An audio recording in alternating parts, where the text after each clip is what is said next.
Everyone, it's Char from Char's Fascination. I know I repeated my intro twice in this. So, anyway, that's okay. I'm tired.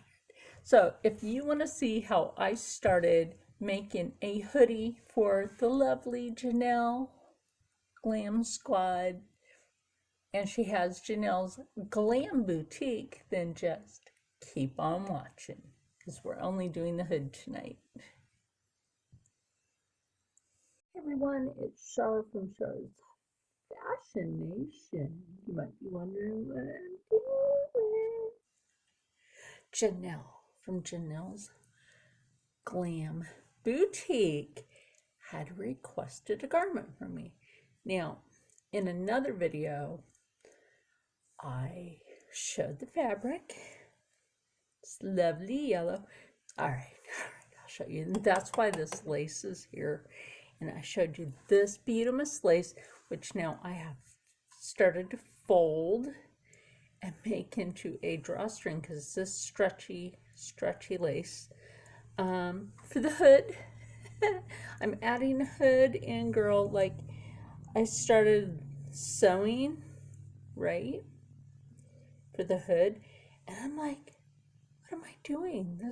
This hood, this beautiful hood needs a lacy drawstring for Belle because it's like a Beauty and the Beast inspired. I've decided to make you a hoodie out of this inspired hoodie jacket, which is gonna just be so pretty because adding this pretty white lace with this, girl, remember, Belle had some lace in all of her garments. So I've MacGyvered how to have this big thing on here because I ran out of the white.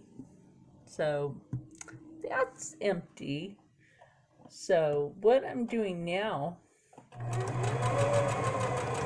and I'm using my favorite stitch on here, which is the serger stitch. And that's going to work out fine with this. You can't really tell that this very light beige is what I'm using for this. And am I making a tube out of this to flip it? Heck no. That'd be too much.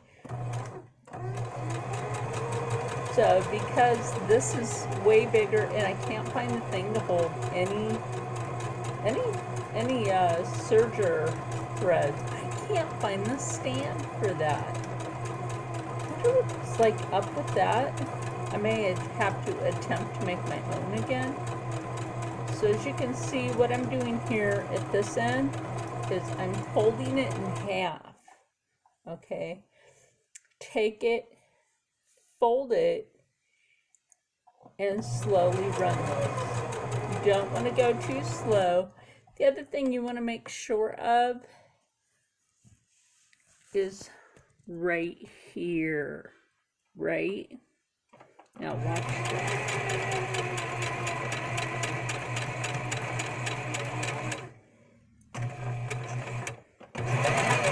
Basically, what you want to do is keep that under the presser foot, right?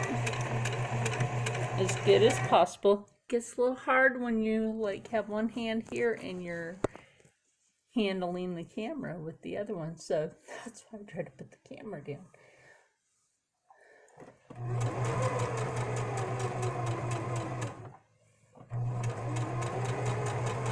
And then just run this along gently and slow. Because trust me, trying to get the very beginning of this started was a little tricky, and that's why I got a snippy right there. I do. And if I have some decorative beads nice enough to go at the ends of these, I will definitely put those on. But let me get this finished, and I'll show you how we're going to put it in the hood, and then instead of having to pull it through after that tubing part of this is ready for it, what I like to do is inlay it and then make sure that I sew a specific way so that there's enough room for the drawstring. So one moment. And now that I have those fully, like I said, you won't be able to see the thread because it's so light. You'll never know. And isn't that just cute? It's got a little stretch, which is good. That's what we want. This is now a tie. Pretty. Now, if you've watched my videos long enough, you know I don't do the string around here. Why?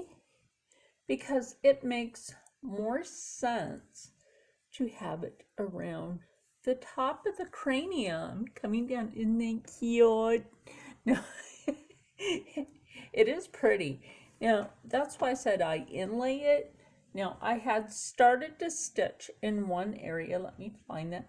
It's right here. So what I can do is just go ahead and either seam rip or just go ahead and set that through that section, which means you just fold it over one more time and put it through. But are we able to do this? We will see. We shall see. And let's cross our fingers on this because I really want it to work. Trust me, I really want this to work. You know what might help? A seam ripper. See if we can put that through there. Now this would be the way I would say that you would just start this and make sure that your seam ripper, the sharp part of it, is like right through there. Hook it on here and pull that baby through if you can. It's the only other way I could think to start this. And then now that that's like somewhat in there, take it and kind of push it in. And if that doesn't work, this is why we have what? These. That is the other reason why we keep things like knitting needles, is so that, see, right there, that big old beautiful knitting needle helped put that through there. And now what I'm going to do, this is why I said it will be inlaid, because we will take this lace and inset that into the hood just by rolling that over it, just like this. Put it back over here on the machine. Now what I'm going to do is switch this to a straight stitch. And why? That way it does not catch this part, which is fabulous.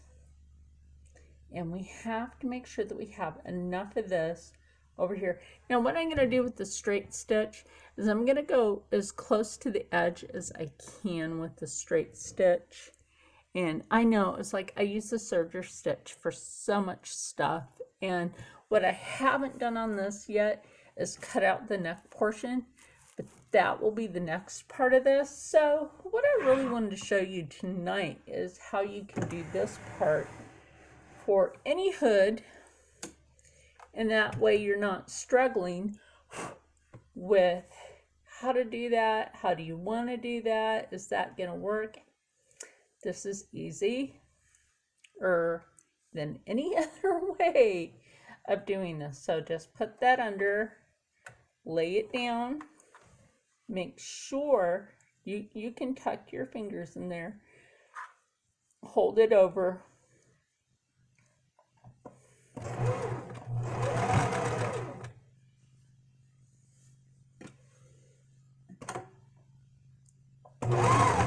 straight stitch, and yeah, reverse stitch for a reason.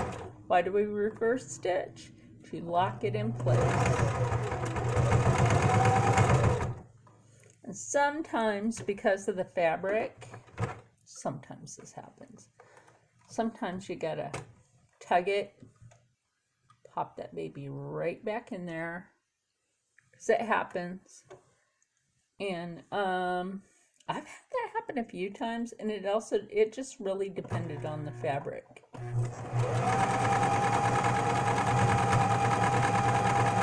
So take it easy in this process, because you want to make sure that you don't catch that lace underneath the stitch. Yes, that's so important. That's so important. So every once in a while, make sure that you've tucked your lace. Tuck and sew. And the stitching on this comes out really nice and clean, which I will show you momentarily. And now that I've trimmed the hood back and it's got the drawstring in it, gotta find the other end, we can actually pull and even that out, and that's gonna be fine. Do you see how, like, when it pulls, it does that like any other hoodie? It just pulls the fabric as you wish and tugs it in. So this will be like any other hoodie, and it has that much. So when it's on your cranium, right, this will fit nice. I like making hoodies if I make a jacket, and I haven't done that with every jacket that I've made, but look, that's gonna be cute. Like, super simple if you're an avid sewer and you know how to make the hoods. So the seam on this is like right down the middle, so it's like that'll be right straight down the middle. Once I cut the neck hole on this and attach it, get everything all trimmed up really nice. And this is what I wanted to show you tonight. This is what the inside looks like. Now I could line this, but this is kind of I don't know, it's a good fabric to work with. And Janelle, this is actually your mock-up. What I call a mock-up is something that you actually wear.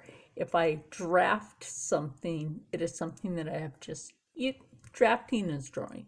So, so this is actually the mock-up for another one, and it'll be a wearable mock-up. And so what I told Janelle that I would do is make a mock-up, send it to her, see how she likes it, if she likes this particular kind of fabric for it. And quite frankly, I like how the drawstring portion for this turned out, and it's really nice, clean stitching here. That's a good hemline here, and a good hemline here. And so far for tonight, I hope you have enjoyed this for now, because I'm tired and I need to get to bed soon.